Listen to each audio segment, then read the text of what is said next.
Channel में आपका बहुत बहुत स्वागत है। मेरा नाम है डॉक्टर अलका और आशा करती हूँ कि आप सभी बहुत अच्छे होंगे।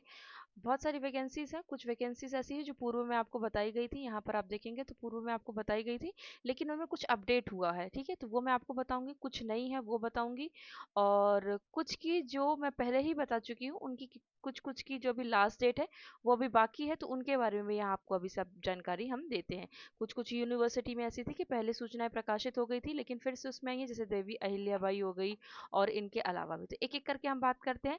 तो सबसे पहले जो लेटेस्ट में जो बिल्कुल फ्रेश है, न्यू वैकेंसी है, उसके बारे में हम देखते हैं। तो उसमें यहाँ पर आई हुई है आपकी, जो मध्य प्रदेश में जबलपुर है, जबलपुर जिले में जो सेंट अलोयसियस कॉलेज है वहाँ से आई हुई है। तो चलिए देख लेते हैं वहाँ किस किस विषय में आई हुई है। तो यहाँ पर आप देखेंगे कि सेंट अलोयसियस कॉलेज में यहाँ पर college invites application under the self finance scheme and minority institute norms of for the post assistant professor. तो इसमें कॉमर्स, हिस्ट्री और English candidates with PhD NET और SET qualifications will be preferred at academic qualification. यानी कि same है कि आपका academic जो क्वालिफिकेशन है उसके हिसाब से और नेट सेट पीएचडी के प्रेफरेंस के हिसाब से आपको यहाँ पर क्या होगा, मेरिट आपकी बनाई जाएगी। Application forms for all the above subjects can be obtain only from the college offline office. यानी ऑफिस में आपको यहाँ जाके 10:30 बजे से 3 बजे तक जमा करना होगा। 500 रुपये यहाँ आपको जो पे है वो करना पड़ेगा। चूँकि जैसी जानकारी मुझे यहाँ पर मिली हुई है, मैं जितना जानती हूँ एलएसएस कॉलेज के बारे में, तो इसकी जो सैलरी होती है वो काफ़ी अच्छी होती है। यहाँ तक कि 25 से 30 हज़ार और 35 हज़ार तक होती है। तो अगर आप उम्मीद कर सकते हैं अप्लाई, तो आप जबलपुर से हैं तो ज़रूर अप्लाई कीजिएगा। अगला है यहाँ पर जो कॉलेज है ये है बारडोली महाविद्यालय लखेरा, कटनी से है। तो यहाँ पर भी आप देखिए सहायक प्राध्यापक पद संख्या 3 दी है। किसके लिए? यहाँ पर M com PhD, M com के लिए है, पीएचडी का अनुभव मांगा गया है। इसी तरह से एमएससी के लिए पीएचडी का अनुभव मांगा गया है, एमएससी सब्जेक्ट के लिए। और बाकी यहाँ पर अकाउंटेंट के लिए और टाइपिस्ट के लिए भी है। ठीक है, तो अगर आप इसमें रुचि रखते हैं तो आप इन दोनों को भर सकते हैं। और इसको भरने के लिए क्या करना पड़ेगा, कॉन्टैक्ट नंबर आपको दिया हुआ है। बाकी आप क्या कर सकते हैं, जो एक सेल्फ आप एप्लीकेशन लिखिए और 30 जून तक क्या कर दीजिए, आप यहाँ पर इसको भर दीजिए। बाकी इसमें ज़्यादा कुछ नहीं है, बहुत ज़्यादा इसमें जो फॉर्मेलिटीज़ है वो है आपको नहीं करनी पड़ेगी। चलिए अब वापस आते हैं अपनी पुरानी इसकी तो मैंने आपको बता दी थी, एसोसिएट प्रोफेसर की वैकेंसीज थी। तो अगर आपके पास योग्यता है, कुछ लोगों के मुझे कमेंट्स आ रहे थे, तो अगर आपके पास योग्यता है, जैसे यहाँ पर देखिए यहाँ पर दिया हुआ है न्यूनतम अहर्ताएं। ठीक है, न्यूनतम अहर्ताएं, अगर आप इतनी न्यूनतम अहर्ता आप अर्जित आपने की हुई है, आपको पता है, तो आप यहाँ पर अप्लाई कर सकते हैं। चलिए दूसरी है रानी दुर्गावती विश्वविद्यालय। अभी इसके लिए भी समय है, अभी कुछ दिनों का समय है। तो अगर आप चाहें तो यहाँ पर आप क्या कर सकते हैं, यहाँ पर अभी आपने अगर फॉर्म नहीं फिल किया है तो 25 जून इसकी लास्ट डेट है रानी दुर्गावती की। विषय यहाँ पर आप देख सकते हैं, तो आप यहाँ पर भी भर सकते हैं। अब हम यहाँ पर देखते हैं जो हमारी अन्य वैकेंसी है, गीतांजलि कन्या स्नातकोत्तर। इसकी जानकारी मैंने आपको दे दी थी। ये 1 जून को प्रकाशित हुआ था, लेकिन इसकी अंतिम तिथि कल है, यानी कि सोमवार को है।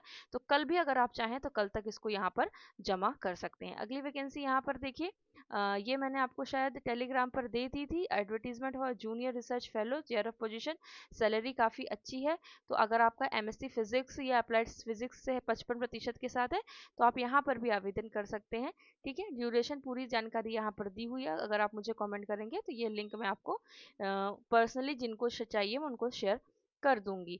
अब ये जो आपका है मौलाना आज़ाद राष्ट्र की प्रौद्योगिकी, इसके बारे में हम कुछ जानकारी आपको यहाँ पर हम पहले दे ही चुके थे। जैसे इसकी जानकारी है जो 12 तारीख को प्रकाशित हुआ था, इसमें लगभग सभी विषय हैं, सभी इसमें विभाग हैं। तो इसकी जानकारी मैं आपको दे चुकी थी कि इसी में कुछ अपडेट है। और वो अपडेट क्या है, 19 जून को जो ये प्रकाशित था, तो इसमें अपडेट यहाँ पर आप देखेंगे तो यहाँ पर आपको दिखेगा कि जो पीएचडी जिनका है किसके साथ, मैथमेटिक्स के साथ, ठीक है, एमएससी एमएस या एमए इसमें, तो वो भी यहाँ पर क्या कर सकते हैं, यहाँ पर आप क्या कर सकते हैं, अप्लाई कर सकते हैं। ठीक है, यहाँ पर ये पूरा है। Qualifications for department of mathematics, bio informatics and computer application के लिए।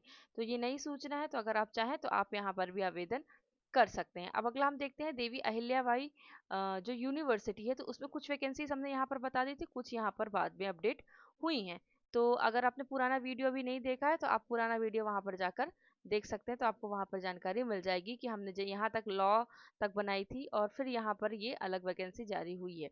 ठीक है, चलिए आगे हम देखते हैं यहाँ पर जो हमारी आगे की वैकेंसी है, ये आई है वही जो दीनदयाल उपाध्याय अहिल्याबाई जो यूनिवर्सिटी है उसी का ये जो नोटिफिकेशन है जो हमने यहाँ पर देखा हुआ था। क्या देखा था? यहाँ पर आपको दिख रहा है कि visiting faculty requirement Deendayal Upadhyay Kaushal Kendra, उसी का ये क्या है, उसी की ये पीडीएफ है। तो जिसमें क्या है, प्रोग्राम और कोर्स है कि यहाँ पर food science marketing market service of food groups, ये आप यहाँ पर देख लीजिए। थोड़ा डिफरेंट है, नॉर्मल नहीं है, पर ये बहुत रेयर बच्चे होते हैं जो इस पे अप्लाई करते हैं। और 25 जून इसकी लास्ट डेट दी हुई है और इंटरव्यू इसका 27 तारीख को है।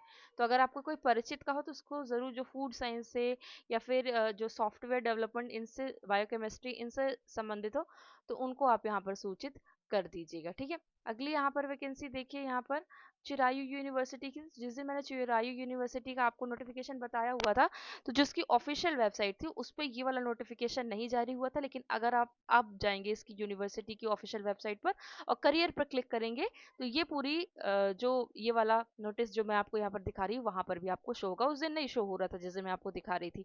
तो ये अपडेट हुआ, बहुत सारी चीजें जो मैंने अभी आपको बताई, बहुत सी चीजें वेबसाइट पर अपडेट हुई है। ठीक है, और जो महारानी लक्ष्मीबाई यूनिवर्सिटी था, उसके बारे में भी मैंने बता दिया था आपको कि उसकी जो डेट है वो यहाँ पर आप देखेंगे तो वो है 25 जून है। ठीक है, क्या है यहाँ पर, ये 27 मई को रिलीज हुआ था, प्रकाशित हुआ था। और इसकी जो अंतिम डेट है, कई बार लोग मुझसे पूछ चुके हैं, तो इसकी अंतिम डेट क्या है, यहाँ पर अंतिम डेट 25 जून है। ठीक है, तो अगर आप चाहें तो अभी भी आपके पास समय है, आप यहाँ पर आवेदन कर सकते हैं। और ये देखिए यहाँ पर जो ये high education dot M P G O V, तो आप इसको भी अगर आप वेबसाइट पर डालेंगे ना, तो यहाँ पर आपको पूरा जो नोटिफिकेशन है, सारी जानकारी यहाँ पर आपको मिल जाएगी। ठीक है, और यहाँ को तो मैं बता ही चुकी हूँ। अब एक और जो दो बचे हैं उनको भी मैं यहाँ पर आपको जानकारी दे देती हूँ। ये है राजा शंकर शाह विश्वविद्यालय की। तो अब इसमें जरूरी क्या बात है, एक और है लॉरेंस यूनिवर्सिटी की, वो मैं आपको बताती हूँ। पहले मैं इसका बता देती हूँ। तो जो राजा शंकर शाह यूनिवर्सिटी है, तो जिस दिन मैंने आपको यहाँ पर बताया हुआ था, देखिए आप साइड में देखिए लेफ्ट हैंड में अतिथि विद्वान, यहाँ पर रजिस्ट्रेशन फॉर्म। तो यहाँ पर अगर ऑफिशियल वेबसाइट पर जाएंगे तो अब लिंक ओपन हो गई है। उस दिन लिंक नहीं जारी हो रही थी, तो बहुत सारे लोगों को मैंने लिंक दे दी थी। लेकिन अब आप ऑफिशियल वेबसाइट पर जाएंगे तो आपको लिंक मिल जाएगी। ठीक है, और अगली है ये लॉ यूनिवर्सिटी की। तो लॉ यूनिवर्सिटी की ये कहाँ पर है, national law institute of university. Position देखिए यहाँ पर दो पद हैं, assistant professor on contract basis, computer science cyber security के लिए है। जानकारी पूरी आपको इन्फॉर्मेशन दी, ऑफिशियल वेबसाइट पर भी अगर आप जाएंगे ना तो आपको ये जानकारी मिल जाएगी। मैंने भी ऑफिशियल वेबसाइट से लिया हुआ, तो डेट इसमें 7 जुलाई तक दी हुई है, ये इसकी ऑफिशियल वेबसाइट है। तो पहले ही आपको करंट में ही ये जानकारी यहाँ पर मिल जाएगी। ठीक है, और इसके साथ ही कुछ छोटी छोटी और जानकारियां हैं, वो यहाँ पर दे देती हूँ कि ये लॉ यूनिवर्सिटी की तो मैंने आपको यहाँ पर बता दी। बीएड के लिए मैं अभी टेलीग्राम चल नहीं रहा है, आज नीट का एग्जाम है, तो उसके लिए कुछ क्या है, सरकार ने इसको बंद कर दिया। 22 तारीख को वो रिलीज कर देंगे, तो उसके बाद हम सारी जानकारी वहाँ शेयर करेंगे। अभी मैं यूट्यूब की यूट्यूब पोस्ट पर जारी कर दूंगी महत्वपूर्ण जानकारी। तो ये कार्यालय संचालक राज्य वन अनुसंधान संस्थान पोली पाथर जबलपुर से है। तो यहाँ पर भी क्या है, अगर आप यहाँ पर बायो टेक्नोलॉजी में पीएचडी है आपकी और 3 साल का रिसर्च एक्सपीरियंस है, तो यहाँ पर आप अप्लाई कर सकते हैं। ठीक है, तो आशा करती हूँ जानकारी आपको अच्छी लगी होगी। और ऐसी ही जानकारी अगर आप और चाहते हैं तो प्लीज़ वीडियो को लाइक कीजिएगा और चैनल को सब्सक्राइब कर लीजिएगा अगर आप पहले हैं। और वीडियो कभी भी आता है तो भले आप 2 मिनट का समय निकाल कर ज़रूर देखें, क्योंकि जानकारी बहुत महत्वपूर्ण रहती है। क्योंकि मैंने आपको पहले ही बोला है कि जून से लेकर सितंबर तक आपकी वैकेंसीज आ रही हैं कंटिन्यू। तो अगर आप मिस कर देंगे तो आपका एक प्रतिद्वंदी वहाँ आपके लिए पहले से उपस्थित होगा, इसलिए अपॉर्चुनिटी मिस मत कीजिए। आप सैलरी भी काफ़ी अच्छी अच्छी आ रही है, नवोदय विद्यालय की भी आ रही है, जिसमें से जो जिनका बीएड नहीं भी है उनके लिए वैकेंसीज हैं। तो ये सारी जानकारी मैं इस चैनल के माध्यम से देती रहती हूँ, तो आप बराबर चैनल में विजिट करते रहिए। और टेलीग्राम तो हमारा 1-2 दिन में शुरू हो ही जाएगा। तो मिलते हैं अगले वीडियो में, तब तक आप ज़रूर बताइएगा वीडियो कैसा लगा। मिलते हैं अगले वीडियो में, अपना ध्यान रखिए।